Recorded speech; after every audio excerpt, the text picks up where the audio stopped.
স্বামী বিবেকানন্দের শিক্ষা দর্শন, তিনি যেভাবে শিক্ষাকে নিয়ে ভেবেছেন সেই সমস্ত কিছুই আপনাদের সামনে তুলে ধরার চেষ্টা করছি। সঙ্গে থাকুন।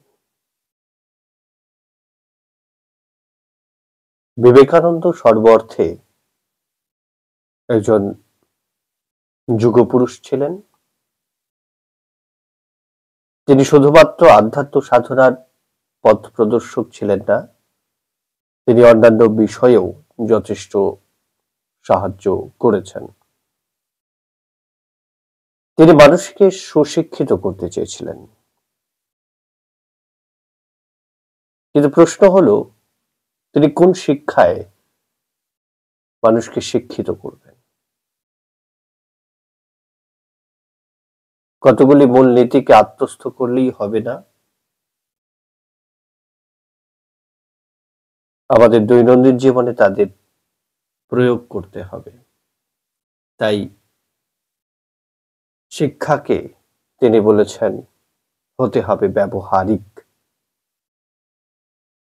তিনি এটাও বলেছেন যে মানবের অন্তর্নিহিত পূর্ণতার বিকাশ সাধনই হলো শিক্ষা।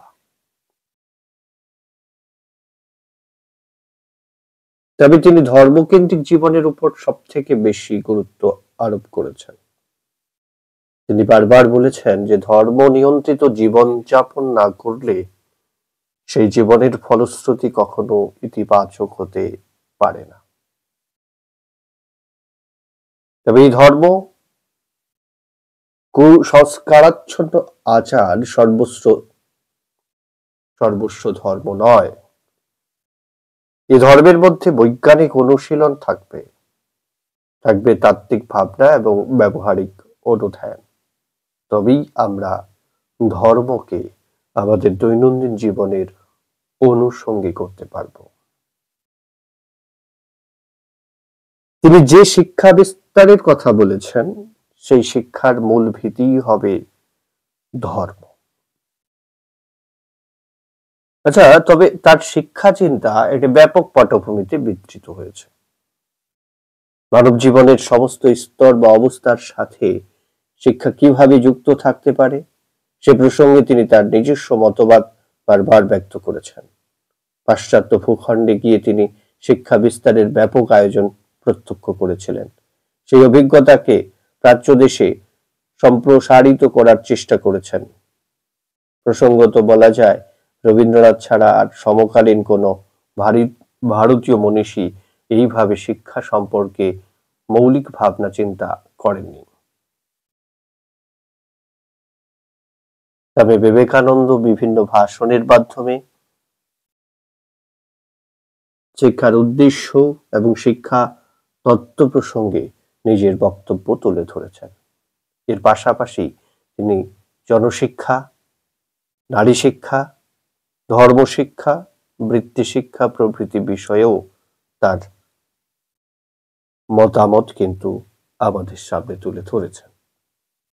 স্বামীজির রচনাগুলিতে শিক্ষা বিষয়ক মতামতগুলি ছড়িয়ে আছে। তিনি বলতেন যে ইউরোপের বহু নগর পরিভ্রমণকালে ওই দেশের গরিব লোকেদের জন্য শিক্ষা এবং স্বাচ্ছন্দ্যের সুব্যবস্থা দেখে স্বদেশে দরিদ্রদের দুরবস্থার কথা আমার মনে পড়ত এবং আমি অশ্রু বিসর্জন করতাম, কিসে এই পার্থক্য হলো। আমি উত্তর পেলাম, শিক্ষাই এই পার্থক্যের মূলে। সুশিক্ষা এবং আত্মবিশ্বাসের দ্বারা তাদের হৃদয়ে সুপ্ত ব্রহ্ম জাগ্রত হয়। আর এই হলো স্বামীজির শিক্ষা দর্শনের মূল কথা। অর্থাৎ শিক্ষাকে তিনি শুধুমাত্র পুঁথিকেন্দ্রিক করতে চাননি, তিনি সেই শিক্ষাকে আন্দোলনের মাধ্যমে সকলের কাছে পৌঁছে দেবার কথা ভাবতেন, যে শিক্ষা সত্যি সত্যি আমাদের আত্মপ্রত্যয়ী করে তুলবে, অর্থাৎ আমাদেরকে আত্মবিশ্বাসী করে তুলবে।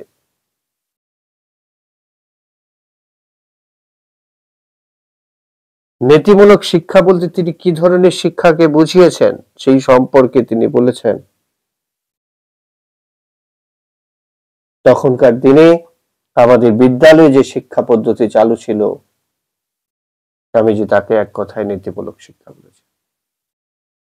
তিনি বিশ্বাস করতেন নীতিমূলক শিক্ষা মানুষের সর্বনাশ করে, যা যথার্থ মানব চরিত্র গঠনের উপযোগী নয়। এই শিক্ষা মানুষে বিভাজন রেখার জন্ম দেয়।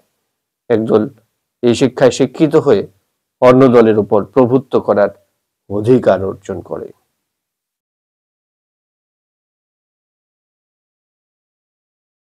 তাই তিনি ব্যাখ্যা করলেন, তিনি বলেছেন যে আমরা শিক্ষা পেয়েছি যে আমরা কিছু নয়। কদাচিৎ আমরা শুনি যে আমাদের দেশে কোনো মহাপুরুষ জন্মেছিলেন। নীতিমূলক এবং উৎসাহপ্রদ কোনো শিক্ষাই আমরা পাইনি। আমাদের হাত পা কিভাবে চালাতে হবে তাও আমাদের শেখাতে হয় না। 50 বছর ধরে এই ধরনের শিক্ষা একজন মৌলিক চিন্তাশীল এবং প্রতিভাবান মানুষ তৈরি করতে পারেনি। আমাদের দেশের মৌলিকতা সম্পন্ন ব্যক্তিমাত্রই বিদেশে শিক্ষাপ্রাপ্ত কিংবা প্রাচীন বিশ্ববিদ্যালয়ের পদ্ধতি পথে তাদের বুদ্ধিমার্জিত। আধুনিক শিক্ষা আমাদের মাথায় এমন কতগুলি তথ্য ভরে দেয় যেগুলি মাথায় সর্বদা গোলমাল সৃষ্টি করে, জীবনে আদ্য কার্যকরী হয় না। এমন কতগুলো ভাব আয়ত্ত করতে হবে যার দ্বারা মানুষ তৈরি হয় এবং চরিত্র গঠিত হয়।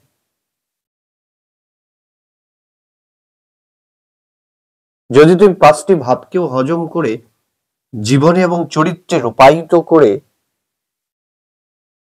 থাকতে পারো, তাহলে যিনি একটি সমগ্র গ্রন্থাকার কণ্ঠস্থ করেছেন তার থেকে তোমার শিক্ষা অনেক বেশি হবে। শিক্ষা বলতে যদি সংবাদ সংগ্রহ বোঝাতো, তাহলে গ্রন্থাকারগুলোই জগতের শ্রেষ্ঠ মুনি এবং অভিধান সমূহ প্রধান ঋষি বলে গণ্য হতো।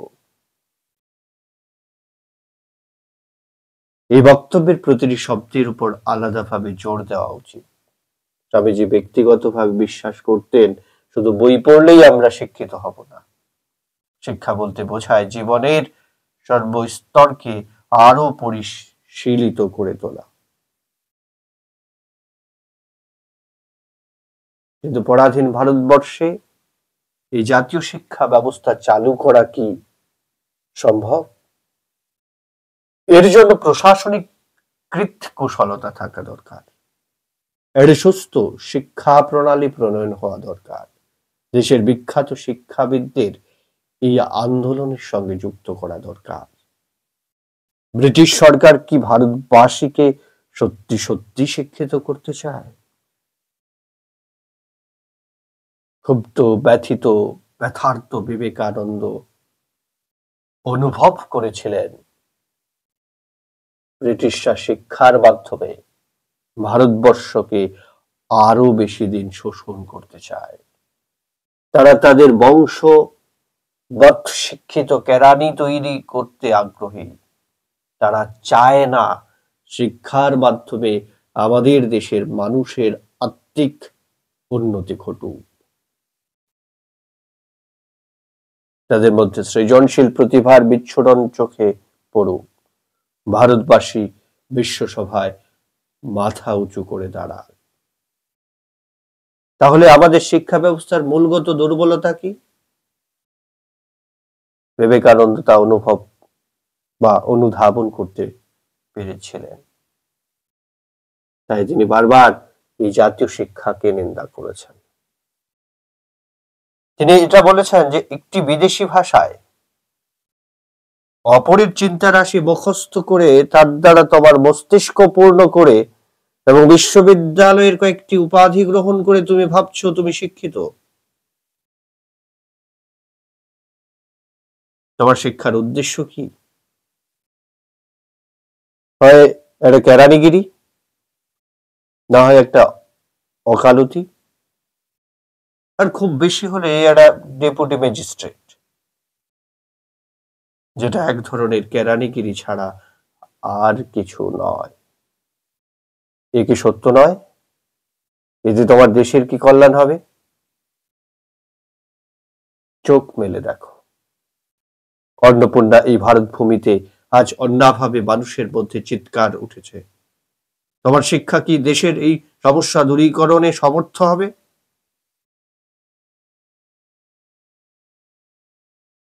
যে শিক্ষা জনসাধারণকে জীবন যুদ্ধে জয়ী হতে সাহায্য করে না, যা আমাদের সৎ সাহস বৃদ্ধি করে না, যা পর উপকারের ইচ্ছা জাগ্রত করে না এবং মানুষকে সিংহতুল্য সাহসী করে না, তা কি শিক্ষা নামের যোগ্য? ইতিবাচক শিক্ষা বলতে কোন শিক্ষাকে তিনি নির্দিষ্ট করেছেন? তাহলে তিনি কি বললেন? তিনি বলেছেন, আমরা সেই শিক্ষা চাই যার দ্বারা চরিত্র গঠিত হয়, যার দ্বারা মনের জোর বাড়ে, যার দ্বারা বুদ্ধি বিকশিত হয় এবং মানুষ নিজের পায়ে দাঁড়াতে পারে। মানুষ গঠন করাই সমস্ত শিক্ষার প্রকৃত উদ্দেশ্য। স্বভাব অনুযায়ী মানুষকে বর্ধিত হতে দেওয়াই শিক্ষার লক্ষ্য, যার দ্বারা ইচ্ছা শক্তি বিকশিত হবে, বর্ধিত এবং সৎভাবে চালিত হয়, তাই শিক্ষা। আমাদের দেশের এখন আবশ্যক লোহার মতো শক্ত মাংসপেশি। আমাদের দেশের ইস্পাতের মতো বলশালী স্নায়ু এবং দুর্দমনীয় বিপুল ইচ্ছা শক্তি চাই।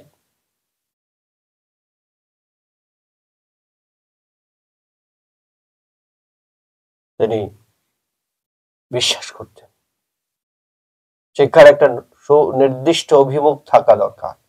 শিক্ষা শুধু টাকা রোজগারের পন্থা হবে না, শিক্ষা আমাদের অন্তরকে বিকশিত করবে। আমরা আরো আত্মানুসন্ধানী হয়ে উঠব।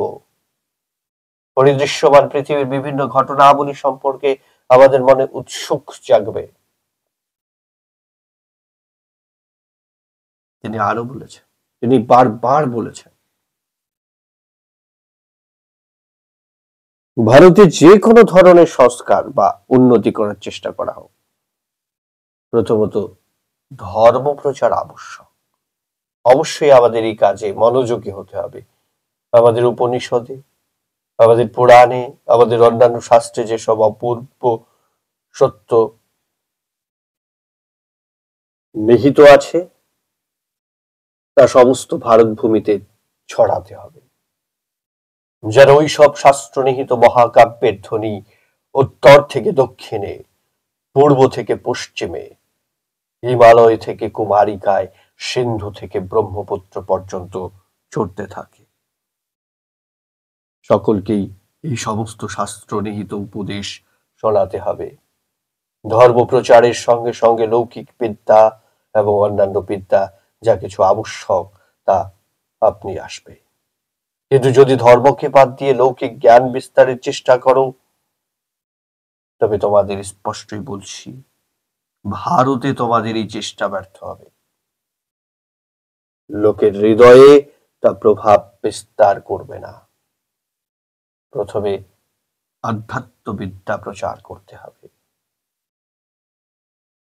তাহলে বিবেকানন্দ তিনি বারবার অনুভব করেছিলেন যে ভারতীয়রা আজন্ম ধর্মানুরাগী। ধর্মকে বাদ দিয়ে শিক্ষা বিস্তারের ব্যবস্থা করা হলে তা সর্বসাধারণ গ্রহণ করবেন না। হয়তো ভয়ে ভয়ে সেই শিক্ষায় শিক্ষিত হবার চেষ্টা করবেন, কিন্তু সেই শিক্ষার সঙ্গে তার আত্মিক যোগসূত্র স্থাপিত হবে না। আমরা জানি যে বিষয়ের প্রতি আমরা অন্তর থেকে আকৃষ্ট হই না, সেই বিষয়টি আমরা বেশি দিন ধরে রাখতে পারি না। তিনি ধর্ম বর্জিত শিক্ষাকে ভৎসনা করেছেন। তাই তিনি বলেছেন যে এইভাবে ধর্মবর্জিত আস্তিক্য বুদ্ধিহীন শিক্ষার কারখানায় রোবট তৈরি করা যায়, কিন্তু সত্যিকারের মানুষ তৈরি করা যায় না। আমাদের শিক্ষাক্ষেত্রে যে ব্যাপক নৈরাজ্যের সৃষ্টি হয়েছে তার মূল কারণ হলো ধর্মভিত্তিক শিক্ষা ব্যবস্থাকে বিসর্জন দেওয়া। তাই সে যুগের শিক্ষানায়ক এবং রাষ্ট্রনায়কদের প্রতি তিনি তার সাবধান বাণী উচ্চারণ করেছেন। আমাদের বর্তমান শিক্ষা ব্যবস্থা নানা দোষে দুষ্ট। এই দোষ এত বেশি যে গুণ ভাগ এতে নেই বললেই হয়। এই শিক্ষা সম্পূর্ণ নাস্তিক ভাবাপন্ন। এই শিক্ষায় সবকিছু ভেঙে চুরে যায়। মৃত্যুর থেকেও এই শিক্ষা ভয়ানক। বালক স্কুলে গেল, সে প্রথমে শিখলো তার বাবা মা বা তার বাবা একজন মূর্খ, তার পিতামহ একজন পাগল, প্রাচীন আর্যরা ভণ্ড, আর চতুর্থত শাস্ত্র নাকি সব মিথ্যা। 16 বছর বয়সে সে একজন প্রাণহীন মেরুদণ্ডহীন না এর সমষ্টি হয়ে দাঁড়ায়। তার মাথায় কতগুলো ভাব ঢুকে দেওয়া হলো, আর সেই ভাবগুলো সে হজম করতে পারলো না। অসম্বন্ধ ভাবে তার মাথার মধ্যে সেই ভাবগুলো ঘুরতে লাগলো। একে কি শিক্ষা বলে? আপনারাই বলুন। ছেলেবেলা থেকে আমরা নীতিমূলক শিক্ষা পেয়ে এসেছি, আমরা কিছু নই এই শিক্ষা পেয়েছি। আমাদের দেশে যে বহু বড়লোক মহাপুরুষ কখনো জন্মেছে তা আমরা জানতেই পারিনি।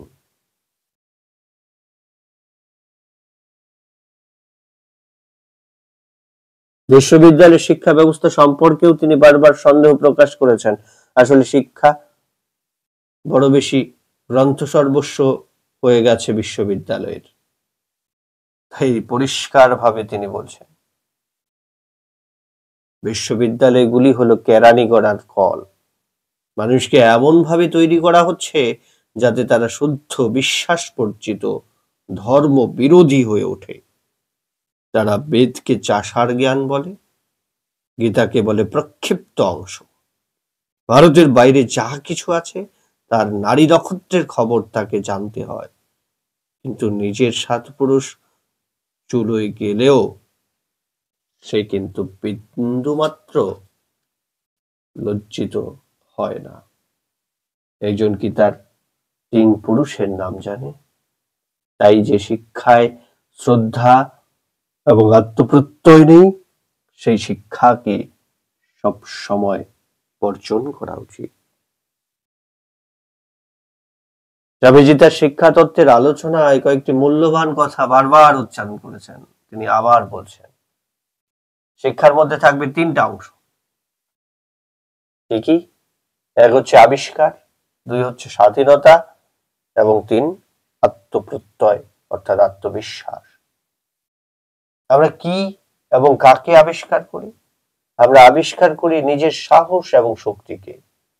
এই পৃথিবীতে সকল মানুষই যে বিশ্ব বিধাতার ক্ষুদ্রাতি ক্ষুদ্র অংশ, সেই বিষয়টিকে আবিষ্কার করতে হয়।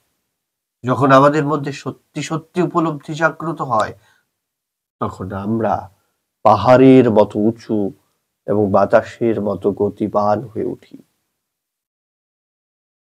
শিক্ষার দ্বিতীয় উদ্দেশ্য কি? স্বাধীনতা। আচ্ছা, কিসের স্বাধীনতা? চিন্তার স্বাধীনতা। আর কি? ভাব প্রকাশের স্বাধীনতা। আর কি? নিজেকে প্রকাশ করার স্বাধীনতা। তাহলে স্বাধীনতাই শিক্ষার আসল বৈশিষ্ট্য। শিক্ষা মানুষকে স্বাধীন চেতা করে তোলে। মানুষ মানসিক, দৈহিক, বৌদ্ধিক, আত্মিক, আধ্যাত্মিক দিক থেকে স্বাধীন হয়ে ওঠে। শিক্ষার তৃতীয় বিষয় হলো আত্মপ্রত্যয়। শিক্ষিত মানুষ সবসময় আত্মপ্রত্যয়ী হয়।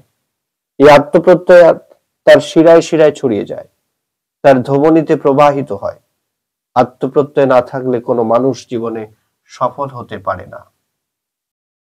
তিনি বারবার বলেছেন কেউ অপরের দ্বারা প্রকৃতপক্ষে শিক্ষিত হয় না। আমাদের প্রত্যেককে নিজেকেই শিক্ষা দিতে হবে বা শিক্ষা দিতে হবে। বাইরের শিক্ষক পরামর্শ দেন মাত্র, তা ভেতরে শিক্ষককে জাগ্রত করে জ্ঞান বিকাশে প্রবৃত্ত করে। এ প্রসঙ্গে তিনি একটি শিশু গাছের উল্লেখ করে বলেছেন, চারা গাছকে যেমন জোর করে বাড়ানো যায় না, শিশুকেও তেমনি চেষ্টা করে শিক্ষা দেওয়া যায় না। চারা গাছটি স্বভাব অনুসারে বর্ধিত হয়, শিশু নিজেই শিক্ষা লাভ করে। কিন্তু তুমি শিশুকে তার শিক্ষা লাভের পথে সাহায্য করতে পারো। তুমি কেবল বাধাগুলো অপসারণ করতে পারো, তখন স্বভাবতই জ্ঞানের বিকাশ হয়। মাটিটা একটু আলগা করে দাও, তাহলেই অঙ্কুরের উদ্গম সহজ হবে। তার চারিদিকে বেড়া দাও, যেন কেউ তার কোনো অনিষ্ট করতে না পারে। তাতে মাটি, জল, বায়ু প্রভৃতি আবশ্যক মতো দাও। তোমার কাজ সেখানেই শেষ। যা কিছু অঙ্কুর চায় সে নিজস্ব স্বভাবের দ্বারা সংগ্রহ করবে। সংগৃহীত উপাদান পরিপাক করে সে নিজের স্বভাব বশেই বর্ধিত হবে। শিশু শিক্ষার ক্ষেত্রে একই কথা প্রযোজ্য। শিশু স্বয়ং শিক্ষিত হয়। যে শিক্ষক মনে করেন যে তিনি শিক্ষা দেন, সেই শিক্ষক ছাত্রের মহা অনিষ্ট করেন। মানুষের অন্তঃস্বরূপটি জ্ঞানময়, তার উদ্বোধন আবশ্যক। এটাই হলো শিক্ষকের কাজ।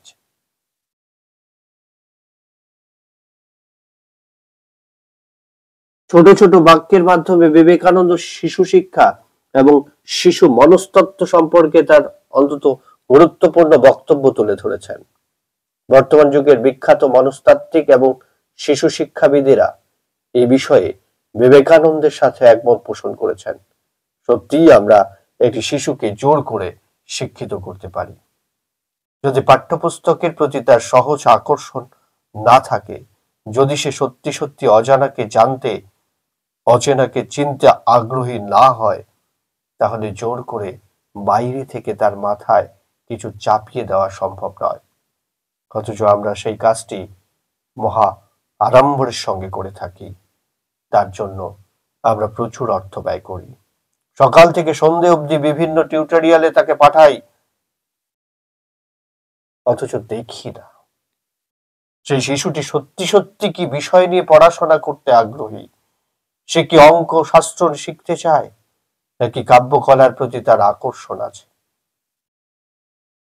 যেহেতু অঙ্কশাস্ত্র শিখলে অতি সহজে চাকরি পাওয়া যায় এবং চাকরির বাজারে অনেক বেশি দূর অগ্রসর হওয়া যায়, তাই আমরা ইচ্ছে করে তার মাথায় অঙ্কের কঠিন নিয়মগুলো চাপিয়ে দেই। এইভাবে প্রতি মুহূর্তে আমরা কত শিশু প্রতিভার অপমৃত্যু ঘটাচ্ছি, তাকে একবার ভেবে দেখেছি? যে ছেলেটি গান গাইতে চায়, যে ছেলেটি কবিতা লিখতে চায়, সে কি ত্রিকোণমিতির অঙ্ক শিখে শিখে জীবনটা কাটিয়ে দেবে? এর ফলে কি তার ভবিষ্যৎ হবে? এর ফলে শিক্ষা সম্পর্কে তার মনে এক ধরনের ভীতি বিহল উপলব্ধির জন্ম হয়। শিক্ষা বিষয়টিকে সে ঘৃণা করতে শেখে। সত্যিকারের শিক্ষা লাভ করতে পারে না। হয়তো তথাকথিত ডিগ্রি অর্জন করে, অফিসে বড় চাকরি করে, কিন্তু দিনের শেষে তার হাতে কি থাকে?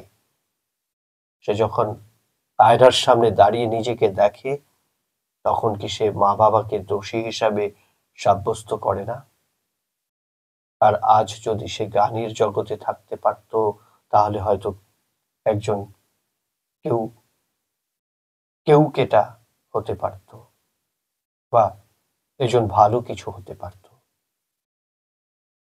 এই বিষয়টি স্বামী বিবেকানন্দকে বিশেষভাবে কষ্ট দিয়েছে। তাই তিনি বলেছেন, আমরা কখনোই কোনো বিষয় ছাত্রদের উপর চাপিয়ে দেব না। ছাত্র তার নিজের অনুসন্ধিৎসা এবং অভিপ্সা অনুসারে শিক্ষিত হবে, আমরা সাহায্য করব মাত্র। সুশিক্ষা বিস্তারের জন্য ছাত্র এবং শিক্ষকের মধ্যে সুসম্পর্ক বজায় থাকা দরকার। প্রাচীন ভারতে ব্রহ্মচর্য কেন্দ্রিক শিক্ষা ব্যবস্থা প্রচলিত ছিল। তখন গুরুকে ছাত্ররা ঈশ্বর জ্ঞানে পুজো করত। পরবর্তী যুগে আর্থসামাজিক ক্ষেত্রে নানা রূপান্তর চোখে পড়ে। ভারতবর্ষ বৈদেশিক শত্রুর দ্বারা বারবার আক্রান্ত হয়। প্রাচীন নৈতিকতার অবমূল্যায়ন ঘটে যায়। এই পরিপ্রেক্ষিতে স্বামীজি ছাত্রদের কর্তব্য এবং শিক্ষকদের কর্তব্য সম্পর্কে আলাদা করে আলোচনা করেছেন। তিনি এটা বলেছেন যে ছাত্রদের অবশ্য পালনীয় ধর্ম কি তা আগে থেকে জানতে হবে। ছাত্রদের পক্ষে পবিত্রতা, প্রকৃত জ্ঞান তৃষ্ণা, অধ্যবসায়, নম্রতা, শ্রদ্ধা এবং বিশ্বাস একান্ত আবশ্যক। যদি এই গুণগুলির কোনো একটির অভাব ঘটে যায় তাহলে ছাত্র আর শিক্ষকের কাছে গ্রহণযোগ্য হবে না। ছাত্র এবং শিক্ষকের সম্পর্ক এই সময়ে আমাদের দেশে অবনতি দেখা যাচ্ছে। এই প্রসঙ্গে বিবেকানন্দ মন্তব্য করেছেন, পিতৃপুরুষ তার বংশধরদের মধ্যে যেমন সম্পর্ক, শিক্ষকের সঙ্গে ছাত্রের ঠিক সেই রকম সম্পর্ক। সেই ধরনের শিক্ষকের প্রতি ছাত্রের অন্তরে বিশ্বাস, বিনয়, নম্রতা ও শ্রদ্ধা না থাকে তাহলে ছাত্রের চিত্ত উন্নতি হওয়া সম্ভব নয়। যে সমস্ত দেশ শিক্ষক ও ছাত্রের মধ্যে এই ধরনের সম্পর্ক রাখতে অবহেলা করেছে, সেই সমস্ত দেশে শিক্ষক কেবল বক্তা এবং ছাত্র কেবল শ্রোতা মাত্র। তাহলে শিক্ষক এবং ছাত্রের মধ্যে একটি সুমধুর সম্পর্ক থাকা বাঞ্ছনীয়। ছাত্র যদি শিক্ষককে শ্রদ্ধা করতে না পারে এবং শিক্ষক যদি ছাত্রের প্রতি সহানুভূতি সম্পন্ন মনোভাব দেখাতে না পারেন, তাহলে শিক্ষা ব্যবস্থা কি সফল হতে পারবে?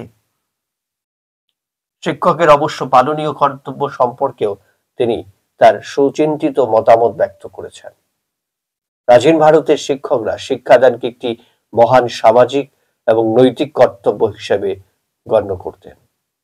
শিক্ষাদানের সঙ্গে অর্থ উপার্জনের যোগসূত্রতা অনেকেই মানতে চাইতেন না। অনেকে অনেক বেশি টাকার লোভ ছেড়ে দিয়ে শিক্ষা বিস্তারকে একটি মহান ব্রত হিসেবে গ্রহণ করেছিলেন। অবশ্য পরবর্তীকালে এই জাতীয় মনোভাবের পরিবর্তন ঘটে যায়, সেটাই স্বাভাবিক। এ প্রসঙ্গে স্বামীজি মন্তব্য করেছেন, শিক্ষক চরিত্রের অপাববিদ্ধতা, চিত্তশুদ্ধি, নির্লোভতা, শাস্ত্রের যথার্থ মর্মার্থ জ্ঞান, প্রেমপরতা অত্যাবশ্যক। তার মতে একজন আদর্শ শিক্ষকের ক্ষেত্রে এই গুণগুলি থাকা অবশ্যই দরকার। তিনি সবসময় ছাত্রের অন্তর্নিহিত প্রবৃত্তিকে উন্মোচিত করার চেষ্টা করবেন। ছাত্রদের প্রতি গভীর স্নেহ এবং সহানুভূতি না থাকলে আমরা কখনোই উত্তম শিক্ষক হতে পারব না। যে ব্যক্তি ছাত্রের সঙ্গে অভিন্ন আত্মা হতে পারেন, তিনি প্রকৃত শিক্ষক। সেই ব্যক্তি প্রকৃত শিক্ষক যিনি একেবারে ছাত্রের স্তরে নেমে আসতে পারেন এবং নিজের আত্মাকে ছাত্রের আত্মা একীভূত করতে পারেন। এই ধরনের শিক্ষকই প্রকৃত শিক্ষাদানে সমর্থ। বর্তমান যুগে আধুনিক মনোভাবপন্ন শিক্ষাবিদরাও শিক্ষককে এতটাই নমনীয় হতে পরামর্শ দিয়েছেন, তারা পরিষ্কারভাবে বলেছেন যে শিক্ষক ও ছাত্রের মধ্যে কোনো বিভাজন রেখা থাকা বাঞ্ছনীয় নয়। শিক্ষক জ্ঞানীর প্রতীক স্বরূপ বিরাজ করবেন না, তিনি ছাত্রের সঙ্গে বন্ধুত্বপূর্ণ ব্যবহার করবেন। ছাত্র যেন যে কোনো বিষয়ে প্রশ্ন করতে গিয়ে কোনো ভয়ের সম্মুখীন না হয়। শিক্ষক তার সাথে সেই জাতীয় সম্পর্ক বজায় রাখবেন। পাশ্চাত্য দেশে এই জাতীয় শিক্ষা ব্যবস্থা প্রচলিত আছে। সেখানে শিক্ষক ও ছাত্রের মধ্যে বন্ধুত্বপূর্ণ সম্পর্ক থাকে। অথচ ভারতবর্ষ এবং অন্যান্য প্রাচ্য দেশে এই প্রক্রিয়া পুরোপুরি চালু হতে পারেনি। এর অন্তরালে আছে বংশ পরম্পরাগত ঐতিহ্য। এখনো পর্যন্ত আমাদের দেশে শিক্ষকের সঙ্গে ছাত্র বন্ধুত্বপূর্ণ আচরণ করতে পারে না। মনে হয় তারা বুঝি দুই ভিন্ন গ্রহের বাসিন্দা। এর ফলে কি হয়? এর ফলে ছাত্র তার উৎসুক মেটাতে পারে না। এবং শিক্ষকও ছাত্রের সাথে মিশতে পারেন না। বর্তমানে জনশিক্ষা সম্পর্কে পৃথিবীর বিভিন্ন দেশে জন আন্দোলন শুরু হয়েছে। বিশেষ করে উন্নত দেশগুলি এই বিষয় নিয়ে যথেষ্ট ওয়াকিবহাল। দুর্ভাগ্যের বিষয়, আমাদের দেশে জনশিক্ষা বিষয়টি এখন অনাদৃত, অবহেলিত অবস্থায় পড়ে আছে। তবে সুখের কথা যে ভারতবর্ষের সরকার এই বিষয়ে যথেষ্ট মনোযোগ দিয়েছে। বিভিন্ন অঞ্চলে জনশিক্ষা কেন্দ্র স্থাপিত হয়েছে, যে সমস্ত মানুষরা নানা কারণে ঠিক সময় শিক্ষা গ্রহণ করতে পারেননি, তাদের বৃত্তিমূলক এবং অন্যান্য শিক্ষায় শিক্ষিত করবার চেষ্টা করা হচ্ছে। আর এই শিক্ষাকে বলা হচ্ছে প্রথা বহির্ভূত শিক্ষা। কিন্তু প্রয়োজনের তুলনায় এই ব্যবস্থা কি যথেষ্ট? স্বামীজি যখন বর্তমান ছিলেন তখন জনশিক্ষা সম্পর্কে তদানীন্তন সরকার কোন রকম পদক্ষেপ গ্রহণ করেননি। ইউরোপ আমেরিকা ভ্রমণকালে সে দেশের সাধারণ মানুষের জন্য সরকারি শিক্ষা ব্যবস্থা দেখে স্বামীজি খুবই দুঃখ পেয়েছিলেন। বারবার তার ভারতবর্ষের কথা মনে হয়েছিল। দেশে ফিরে তিনি বিদেশি মতে জনশিক্ষা প্রচারের জন্য আপ্রাণ চেষ্টা করেছেন। জনশিক্ষার উদ্দেশ্য কি হওয়া উচিত এই প্রসঙ্গে স্বামীজি বলেছেন, জনসাধারণকে উপেক্ষা করা আমাদের একটা জাতীয় কলঙ্ক এবং এটি আমাদের অধোগতির কারণ। ভারতের জনসাধারণ যতদিন না আবার সুশিক্ষায় যথাযোগ্য রাসাচ্ছাদনের সহানুভূতি লাভ করছে, ততদিন কোনো রাজনীতি কিছু করতে পারবে না। আমাদের যদি আবার উন্নতি করতে হয়, তাহলে জনগণের মধ্যে শিক্ষা বিস্তারের দ্বারাই করতে হবে। যতদিন পর্যন্ত কোটি কোটি মানুষ অনাহারে এবং অজ্ঞাতার অন্ধকারে বা অজ্ঞতার অন্ধকারে জীবন যাপন করবে, ততদিন দেশের প্রত্যেক শিক্ষিত লোককে আমি বিশ্বাসঘাতক বলবো। এইভাবেই তিনি তথাকথিত শিক্ষিত সমাজকে তীব্রভাবে এবং শানিত ভাষায় আক্রমণ করেছেন। তিনি বিশ্বাস করতেন একজন শিক্ষিত মানুষের উচিত 10 জন অশিক্ষিত মানুষকে শিক্ষিত করে গড়ে তোলা। তা না করে আমরা কাজ নির্মিত ঘরের মধ্যে নিরাপদে বসবাস করতে ভালোবাসি। আমি যে শিক্ষিত হয়েছি তাই আমার মধ্যে এক ধরনের আত্মদম্ভের জন্ম হয়। আমি সমাজে নিরক্ষর শ্রেণী থেকে নিরাপদ দূরত্বে বসবাস করতে ভালোবাসি। এই জাতীয় উন্নাসিক মনোভাব অবশ্যই দূর করতে হবে। তা না হলে আমরা শিক্ষাকেন্দ্রিক একটি জাতীয় আন্দোলনের সূচনা করতে পারবো না। তিনি মন্তব্য করেছেন, দারিদ্র্যই ভারতের সর্ববিধ দুর্গতির মূল নিদান। ভারতের দারিদ্র্য এত বেশি যে দরিদ্র বালকরা বিদ্যালয়ে আসার পরিবর্তে বরং মাঠে গিয়ে পিতাকে সাহায্য করবে, নয়তো অন্য কাজ করে জীবিকা অর্জন করবে। দরিদ্র বালকরা যদি শিক্ষার জন্য না আসে, শিক্ষককে তাদের কাছে যেতে হবে। বর্তমানে সরকারি এবং বেসরকারি সংগঠন এই বিষয়টির উপর জোর দিয়েছে। তারা বলছে, যদি কোনো কারণে ছাত্ররা বিদ্যালয়ে আসতে না পারে, তাহলে বিদ্যালয়ের কর্তৃপক্ষের উচিত ছাত্রের বাড়িতে পৌঁছে যাওয়া। এই সংক্রান্ত বিভিন্ন পদ্ধতি গৃহীত হয়েছে। আজ থেকে অনেক বছর আগে স্বামী বিবেকানন্দ যে কথা চিন্তা করতেন, বর্তমান সরকার সেই বিষয়টি উপলব্ধি করতে পেরেছেন। স্বামীজি যথার্থই বলেছেন, দরিদ্রতা মানুষের সব থেকে বড় অভিশাপ। দরিদ্রতা দূর করতে না পারলে আমরা কখনোই শিক্ষা আন্দোলনকে বাস্তবমুখী করতে পারবো না। এতেই প্রমাণিত হয় তিনি কতখানি সচেতন এবং দূরদৃষ্টি সম্পন্ন মানুষ ছিলেন। তিনি বারবার ঘোষণা করেছেন, দারিদ্রপুষ্ট পুরোহিততন্ত্র শাসনে পীড়িত কোটি কোটি পতিত ভারতবাসীর জন্য এসো।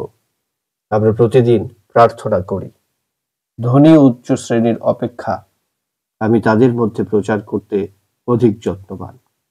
আমি শাস্ত্রজ্ঞ নই, দার্শনিক নই, এমনকি সন্ন্যাসীও নই, কিন্তু আমি দরিদ্র। আমি দরিদ্রকে ভালোবাসি। দরিদ্র ও অজ্ঞতায় চির নিমজ্জিত 300 কোটি ভারতবাসীর জন্য কে কষ্ট অনুভব করে তাকেই আমি মাহাত্ম বলি, যিনি গরিবদের দুঃখে দুঃখী। কে তাদের কথা ভাবে? যারা শিক্ষার আলোক পায় না, কে তাদের কাছে শিক্ষার আলোকবর্তিকা আনবে? কে দাঁড়িয়ে দাঁড়িয়ে গিয়ে তাদের শিক্ষা দেবে? এইসব দরিদ্র জনসাধারণই তোমার দেবতা হোক। তাদের জন্য চিন্তা করো, তাদের জন্য কাজ করো, অনবরত তাদের জন্য প্রার্থনা করো। তিনি যথার্থই মন্তব্য করেছেন, যতদিন পর্যন্ত নিদারুণ দরিদ্রতা দূরীভূত না হবে, ততদিন পর্যন্ত ভারতের শিক্ষা আন্দোলন ব্যাপকতা লাভ করতে পারবে না। ভারতীয় সংবিধানে শিক্ষাদানকে একটি মৌলিক কর্তব্য হিসেবে ঘোষণা করা হয়েছে। আজ বোধ হয় স্বামী বিবেকানন্দের শিক্ষা তত্ত্বের বাস্তব এবং যথার্থ প্রয়োগ হচ্ছে। ভালো লাগে। এদিন শ্রীরামকৃষ্ণ নরেন শিক্ষে দিবে এই কথাগুলি কাগজে লিখেছিলেন। অর্থাৎ তিনি বুঝতে পেরেছিলেন যে তার শিষ্য বিবেকানন্দ কিভাবে শিক্ষাগুরু হিসেবে আবির্ভূত হবেন। আজ মহাপ্রয়াণের অনেক বছর বাদে সত্যি স্বামী বিবেকানন্দ সত্যি সত্যি ভারতের শিক্ষা ব্যবস্থাকে প্রভাবিত করেছেন।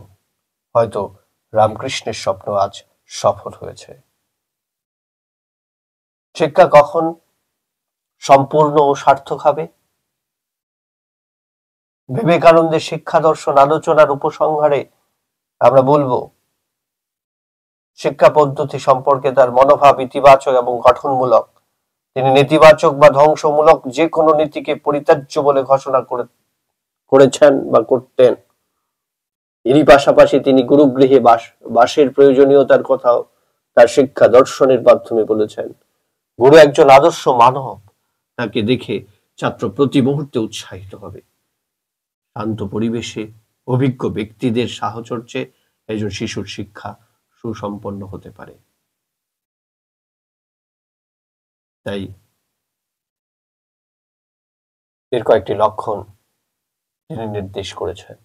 যখন শিক্ষা মানুষকে জীবন সংগ্রামে আরো সাহসী করে তুলবে, শিক্ষা যখন মানুষকে নিজের পায়ে দাঁড়াতে সাহায্য করবে, তখন সেই শিক্ষা হবে পরিপূর্ণ শিক্ষা। তিনি শিক্ষাকে তথ্য সংগ্রহ করার মধ্যে সীমাবদ্ধ রাখতে চাননি। তিনি বলেছিলেন, শিক্ষার মাধ্যমে আমরা যথার্থ মানুষ হয়ে ওঠার স্বপ্নকে সফল করতে পারি। তবে যে শিক্ষা দর্শন কঠিন হতে পারে, কিন্তু অবাস্তব নয়। এই আদর্শ রূপায়ণের জন্য আপ্রাণ চেষ্টা করার প্রয়োজন। তার এই শিক্ষা দর্শনকে যদি আমরা জীবনে গ্রহণ করতে পারি, তাহলে তার সফল উদ্দেশ্যগুলিকে আমরা সফলভাবে আত্মস্থ করতে পারব এবং মানুষ হিসাবে জগতের সামনে মাথা উঁচু করে দাঁড়াতে পারব। নমস্কার।